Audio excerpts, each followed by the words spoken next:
Assalamualaikum warahmatullahi wabarakatuh. Kembali lagi dengan saya, Pak Taufik. Kali ini kita kembali lagi membahas materi statistika. Kali ini mengenai ukuran pemusatan data.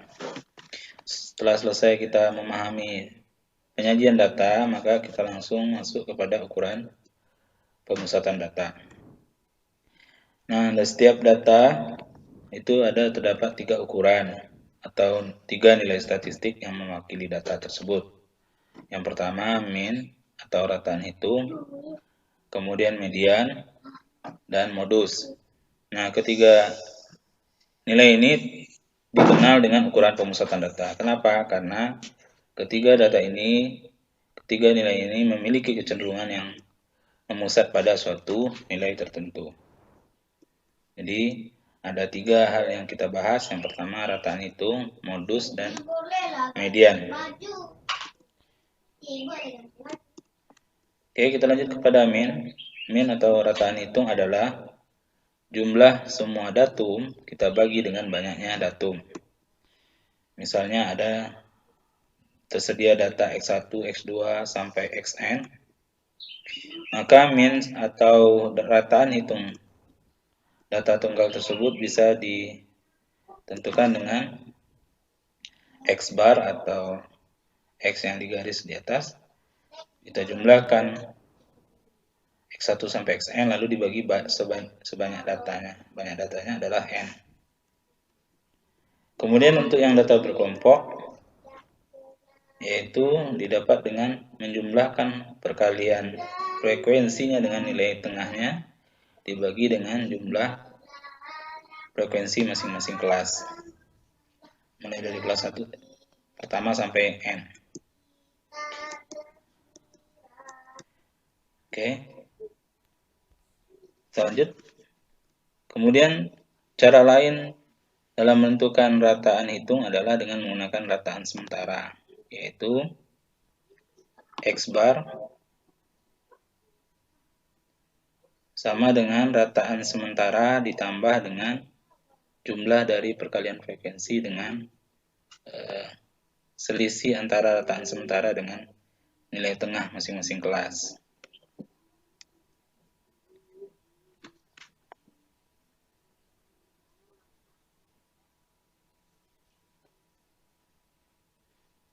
Oke, untuk lebih paham kita coba menyelesaikan contoh soal. Tentukan means dari data berikut. Yang pertama kita lihat, kita jumlahkan 6 tambah 4 tambah 8 tambah 10, 11 tambah 10 tambah 7.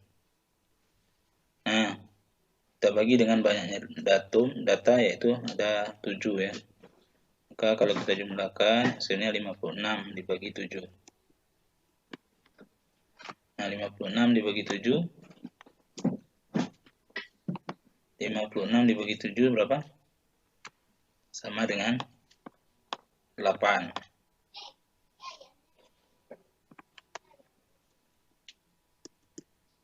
Nah, cara kedua, yang berikutnya, soal yang kedua, disajikan data berupa tabel. Maka kita selesaikan caranya adalah frekuensi dikali dengan nilai tengahnya, 4 kali 5, kemudian 6 kali 10, ditambah 8 kali 15, 2 kali 20. Dibagi dengan jumlah seluruh frekuensi, 4 tambah 6 tambah 2. Maka kalau diselesaikan yaitu 240 dibagi 20 atau sama dengan 12. Nah, cara kedua prinsipnya juga sama sebenarnya, cuma mempermudah. Kita buat dalam bentuk tabel. Nilai tengah kolom pertama, frekuensi kolom kedua. Nah, kita kalikan 5 kali 4 kita tulis 20, 10 kali 6 60. Hasil perkaliannya ini kita jumlahkan, dapatlah 240. Sehingga jumlahnya itu dibagi dengan frekuensi. jumlah frekuensi. Nah, sama saja, tinggal kita pilih yang mana. Yang kedua, ini tabel distribusi frekuensi berupa data berkelompok. Bagaimana caranya? Kita tulis kembali tabelnya, kita tambah kolom nilai tengah.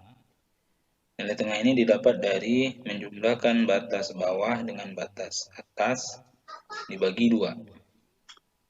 Maka ketemunya 4,5. 40 ditambah 49 dibagi 2. Ketemulah 44,5. Begitu seterusnya di kelas-kelas lain juga begitu, 50 tambah 59 dibagi 2, ketemunya ini. Itu cara menentukan nilai tengah. Kemudian yang berikutnya, setelah nilai tengahnya ketemu, kita kalikan frekuensi dengan nilai tengah.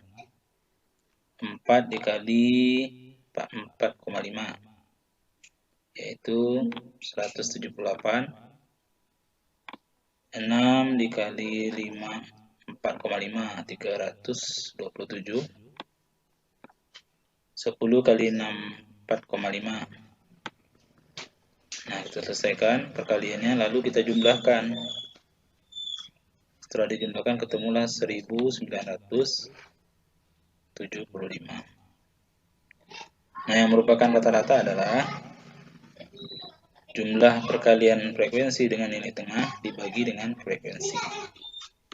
Ini ketemunya 65,83. Oke, cara kedua untuk menentukan rataan data berkelompok yaitu dengan menggunakan rataan sementara. Apa itu rataan sementara? Rataan sementara adalah rataan yang mempunyai frekuensi terbesar. Kita contohkan dengan soal yang sama. Nilai tengahnya tadi sudah kita tentukan. Maka yang menjadi rataan sementara adalah nilai tengah yang mempunyai frekuensi terbesar, yaitu frekuensinya 10. Maka nilai tengahnya menjadi rataan sementara. Kemudian kita cari selisih antara rataan sementara dengan nilai tengah masing-masing kelas. Contoh kelas pertama nilai tengahnya 44,5. Kita lihat selisihnya dengan 64,5. Ya. 44,5 dikurang 64,5 min 20. Kemudian 54,5 dikurang 64,5 min 10. Lalu 64,5 dikurang 64,5, 0. Kemudian 74,5 dikurang 64,5, 10.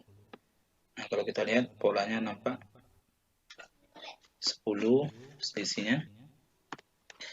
Kita selesaikan sampai terakhir. Kemudian kita kalikan antara frekuensi dengan selisih rataan sementara dengan nilai tengah masing-masing kelas. Yang pertama 4 dikali min 20 min 80, 6 dikali min 10 min 60, 10 kali 0, 0, 4 dikali 10, 40. Maka setelah selesai kita jumlahkan, hasilnya adalah 40. Oke, kita masukkan ke dalam rumus. Rataan sementaranya adalah 64,5. Kemudian jumlah FI kali DI-nya 40 dibagi dengan frekuensinya 30. Maka ketemunya 64,5 ditambah 1,33 atau 65,83. Nah, kalau kita perhatikan sama persis dengan cara yang pertama. Silakan kita pilih mana yang dirasa mudah. Ya, jadi rata-rata datanya yaitu 65,83. Yang berikutnya tentang rataan gabungan.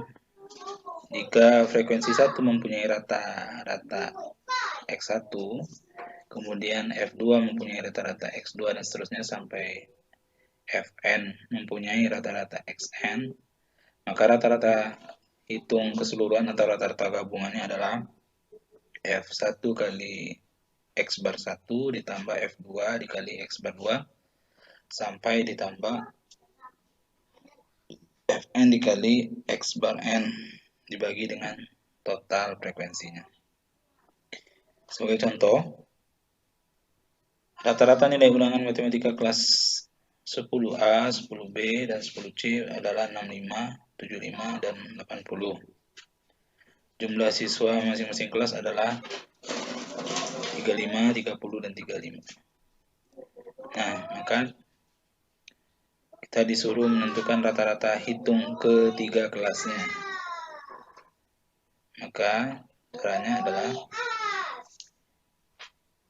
kita misalkan XA ini rata-rata dari kelas A, yaitu 65, kemudian banyaknya 35, kita kalikan.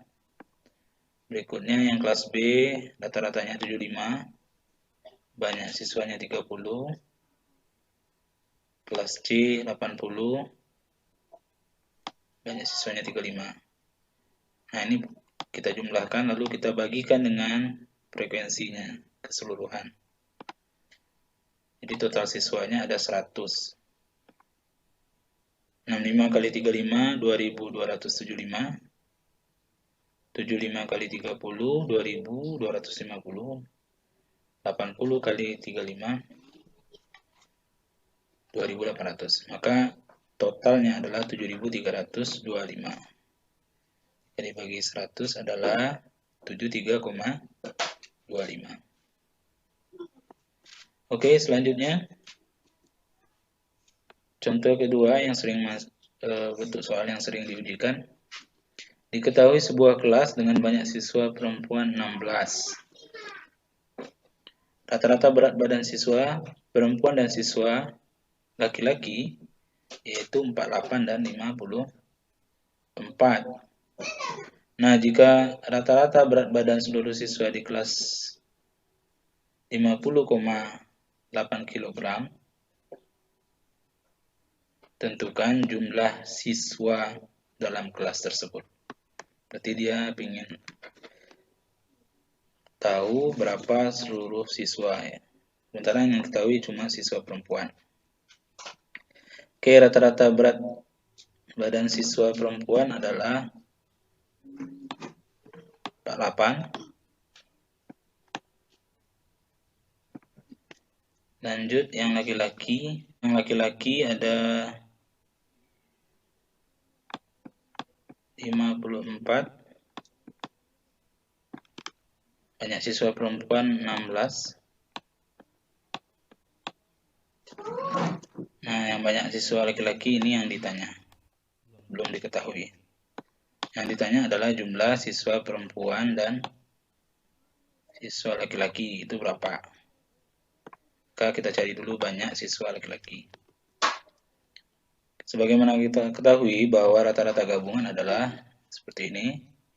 Rata-rata berat badan laki-laki dikali banyaknya ditambah dengan perempuan ya, dikali dengan banyaknya perempuan, kemudian ditambah dengan rata-rata berat badan laki-laki dikali dengan banyaknya, lalu dibagi total keseluruhan laki-laki dan perempuan.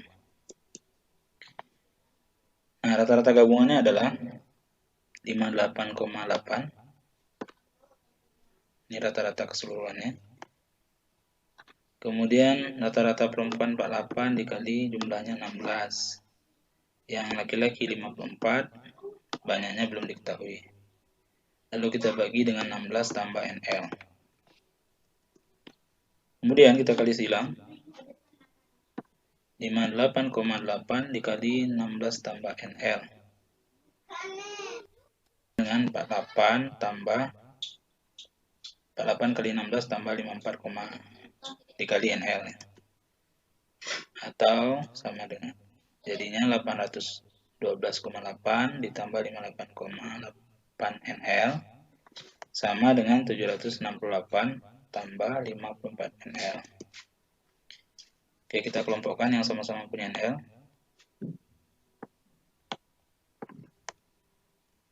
Yang 54 pindah, yang 58 pindah ke kanan. Akhirnya kalau disederhanakan adalah 44,8 sama dengan 32, NL. Atau NL sama dengan 44,8 dibagi 32. Jadi banyak seluruh siswa adalah 16 siswa perempuan ditambah dengan 14 jumlah siswa laki-laki. Jadi total siswanya adalah